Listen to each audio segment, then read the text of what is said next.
After a long day at work, a woman experiences an unsettling journey home. As she navigates the empty parking lot and quiet streets, she hears her name called and feels an ominous presence. Shadows flicker in her rearview mirror, and she senses being watched. Once home, the feeling intensifies as footsteps echo inside her house. The tension builds until she confronts the darkness behind her bedroom door, realizing she is not alone. It was just after PM when I finally clocked out of work, exhausted from another long day. The air was cool as I made my way to the parking lot. I'd stayed late to finish a report, and now the building was almost entirely deserted. I hurried along the quiet corridors, relieved to finally be heading home. As I stepped outside, the streetlights flickered dimly in the distance. The parking lot was unnervingly empty. I fumbled for my keys, quickening my pace. I reached my car and clicked the key fob to unlock it, hearing the reassuring beep in response. Just as I was about to open the door, I heard a voice, faint but unmistakable, calling my name from behind. I turned quickly, scanning the parking lot, but no one was there. Just the same empty space, dimly lit by the flickering streetlights. My heart raced. I convinced myself it was nothing, probably my imagination after a long day. Shaking it off, I got into my car.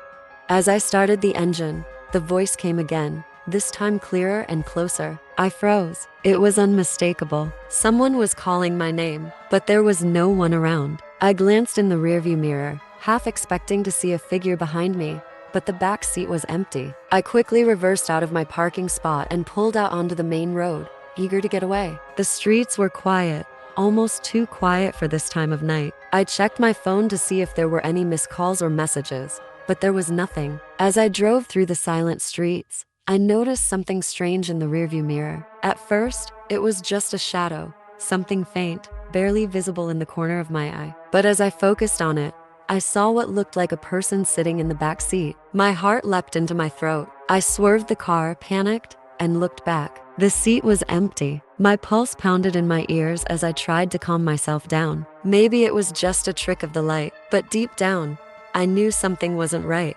I continued driving, my eyes glued to the road ahead, but I couldn't shake the feeling that I was being watched. Every time I checked the mirror, I swore I could see a faint outline in the back seat, just at the edge of my vision.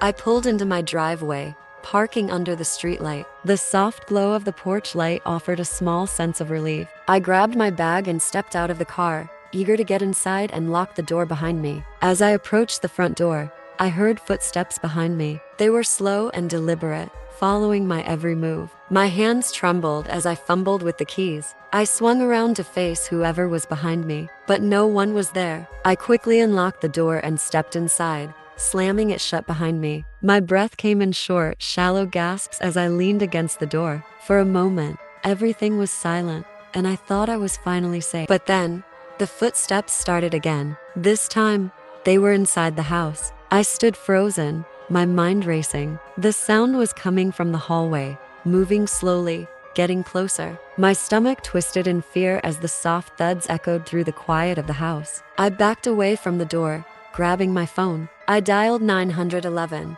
but before I could hit call, the footsteps stopped. Right outside my bedroom door, the handle began to turn slowly, creaking as the door inched open. I stared in horror, unable to move. As the door swung open, there was nothing but darkness beyond it, the kind of pitch-black void that swallowed everything. I never saw what was behind the door, but whatever it was, I felt its presence, cold and suffocating. And in that moment, I knew one thing for certain: I was not alone in my house.